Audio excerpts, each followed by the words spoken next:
Salut les cuties, j'espère que vous allez bien et on se retrouve aujourd'hui pour une nouvelle vidéo sur le Design Space. Je vous donne 3 astuces très utiles quand vous avez un iPhone ou un iPad. C'est parti, on y va. Pour l'astuce numéro 1, je suis sur mon Canva. Et donc là, j'ai ma petite licorne et comme vous le voyez, elle contient plusieurs calques parce qu'elle est de plusieurs couleurs. Donc là, l'astuce va être pour tous les designs qui sont présentés comme ça, donc pour de la superposition, que ce soit de flex, de vinyle ou d'invisible ink en fonction de ce que vous allez utiliser, mais aussi pour du papier, quand vous faites des collages de papier superposés comme pour des cake toppers, ce genre de choses. Moi, je l'utilise beaucoup justement dans la réalisation de mes cake toppers. Vous le voyez, il y a une petite icône là juste au-dessus de mon triangle, hop, ici. Voilà, donc entre le cadenas et les flèches de taille. Et la petite icône, elle va vous servir, voilà, à ça, à voir votre projet en perspective. Donc quand vous cliquez dessus, vous restez maintenu dessus. Et là, vous allez pouvoir glisser votre projet dans n'importe quel sens pour voir toutes les couches que vous allez avoir, toutes les couleurs que vous avez. Voilà. Et voir si tout est bien comme il faut. Si vous avez toutes les couleurs qui vous est nécessaire. Et le nombre. Donc là, vous pouvez voir à peu près le nombre de tapis que vous allez devoir utiliser ou le nombre de couleurs. Donc moi, c'est quelque chose que j'aime beaucoup utiliser, comme je disais, pour mes cake toppers, pour vérifier que j'ai bien toutes mes couleurs, combien j'en ai, etc. Voilà, j'aime beaucoup cette option de perspective. Voilà pour la première astuce. Pour l'astuce numéro 2, je vais faire comme si j'allais créer mon projet. Et donc là, par contre, je vais venir réduire mon motif. Je n'ai pas besoin qu'il soit très grand. Je vais mettre sur le tapis. Et là, vous voyez, en bas à gauche, j'ai une petite icône avec un appareil photo. Et c'est écrit Snap Mat. Et en cliquant dessus, voilà, vous le voyez, j'ai comme l'appareil photo en fait qui s'ouvre tout simplement. Et là, le but du jeu va être de venir prendre votre tapis en photo avec votre morceau de vinyle dessus ou vos morceaux si vous mettez plusieurs chutes pour découper plusieurs designs en même temps. Et donc là, le but va juste être de venir aligner en fait le tapis.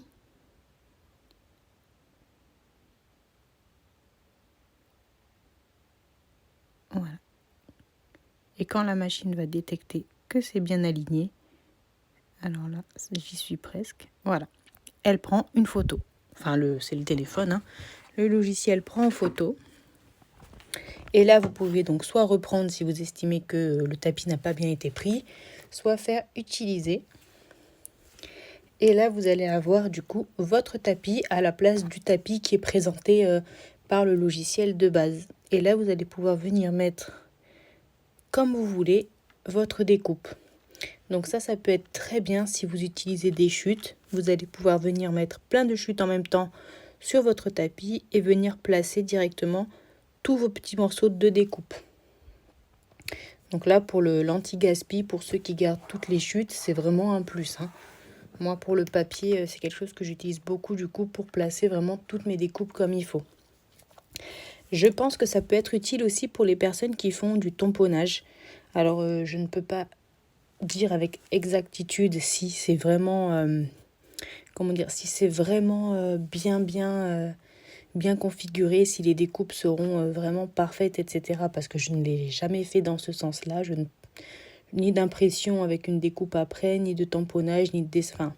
Je n'ai pas testé ce mode de fonctionnement, mais je pense que pour les personnes qui font du tamponnage, ça peut être quelque chose d'utile. À voir après en termes de précision, si c'est vraiment précis autour des dessins du coup. Là, je ne saurais pas vous dire. Voilà du coup pour la deuxième astuce et je vous retrouve tout de suite pour la troisième. La troisième astuce, alors là, je crois que c'est aussi disponible sur les autres appareils, mais je ne suis pas sûre. En tout cas, c'est sûr que sur iPad et sur iPhone, ça y est. Sur les autres, je ne sais pas, mais je pense que oui, à vérifier. C'est vraiment quelque chose de tout simple et tout bête, notamment pour les comment on appelle ça, pour les stickers. Donc là, si je veux transformer mon dessin en stickers, donc je fais aplatir pour dire à la machine que je vais faire une impression. Donc là, on le voit, j'ai plus les traits de découpe autour. Voilà, c'est devenu un stick, enfin une impression.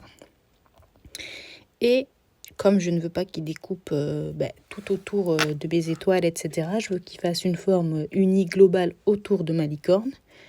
Je vais venir rajouter une forme. Je vais lui donner une autre couleur, donc je vais mettre du blanc. Je vais l'envoyer derrière ma licorne. Et là, si je veux venir le centrer parfaitement, donc je peux tenter comme ça avec le doigt. Je peux aussi tenter en faisant aligner et centrer. Mais je peux aussi, pour aller plus vite, aller dans les paramètres. Et là, vous avez une option guide intelligent. Ici. Et en l'activant, vous allez voir que là, vous voyez, j'ai des repères en fait qui s'affichent à chaque fois que je vais venir mettre différents éléments pour m'aider à les centrer.